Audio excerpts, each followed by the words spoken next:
Wind turbines are either majestic machines saving civilization or enormous taxpayer-funded desk fans that stop working whenever the weather becomes inconvenient. At least, that is what the internet would have you believe. Supporters call it cheap and clean. Critics call it unreliable and subsidized. So who is lying? Well, everybody is simplifying. Wind power is neither a scam nor a perfect replacement for every power station. It is a genuinely useful technology with one deeply inconvenient design flaw. It needs wind. First, these are technically wind turbines, not windmills. Traditional windmills use wind to grind grain. Wind turbines use moving air to rotate blades, which spin a generator and produce electricity. A modern utility-scale turbine can generate several megawatts without burning fuel. Once constructed, the wind arrives free, which must be deeply upsetting to the wind's accountants. But free fuel does not mean free electricity. Turbines still require steel, concrete, transport, maintenance, and power lines. Offshore turbines also require ships, underwater cables, and technicians willing to repair machinery in an angry sea. In the right location, yes. According to the International Renewable Energy Agency, new onshore wind commissioned in 2024 had a global average lifetime cost of roughly 3.4 US cents per kilowatt hour, cheaper than other major newly built renewable sources on average. Offshore wind was considerably more expensive at around 7.9 cents because apparently constructing a skyscraper in the ocean is not a budget activity. But that figure does not automatically include every wider system cost: transmission, storage, backup, and grid balancing.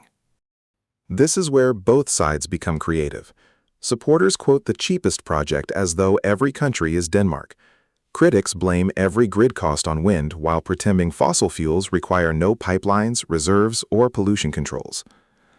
Wind performs best with strong winds, good transmission, and other flexible energy sources. China has by far the largest installed fleet and added almost 3/4 of new global wind capacity in 2025. The United States, Germany, India, and Brazil are also major markets. But total capacity is not the same as dependence. Denmark is the standout. Wind generated around 58% of its electricity in 2025. Ireland generated roughly 38%, while the United Kingdom produced close to 30%. These countries prove grids can use large amounts of wind, not that wind operates alone. Denmark trades electricity with neighbors. Britain combines wind with gas, nuclear, interconnectors, and storage. Wind is a team player. The problem begins when politicians advertise it as the entire team. If you are finding this useful, a quick like and subscription would genuinely help Kliqora grow, and unlike an energy subsidy, it will cost you nothing. The strongest argument for wind is simple. It generates electricity without burning fuel.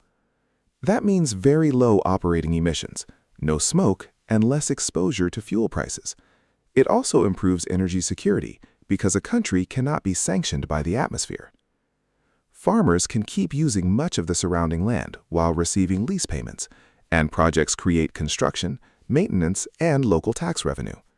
Wind can also complement solar when it blows at night or during different seasons. The largest weakness is intermittency. Turbines produce electricity when wind conditions allow, not precisely when millions of people decide to boil kettles. Forecasting low wind does not create wind. A reliable grid still needs flexible generation, storage, transmission, or connections to other regions.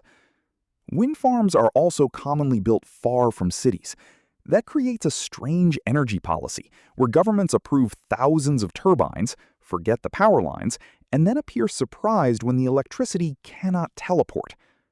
Turbines also alter landscapes, produce nearby noise, and create opposition when communities feel decisions were imposed on them. Bird and bat deaths are real, although careful siting and temporary shutdowns can reduce them.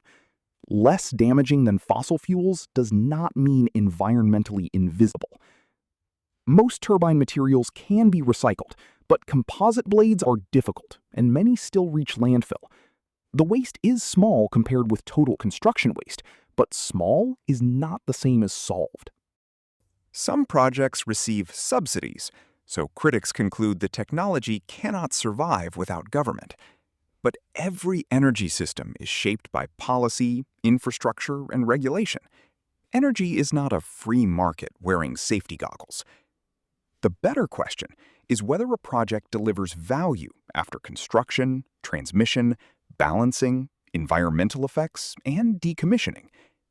A turbine placed in an excellent windy corridor with grid access can be remarkably cheap.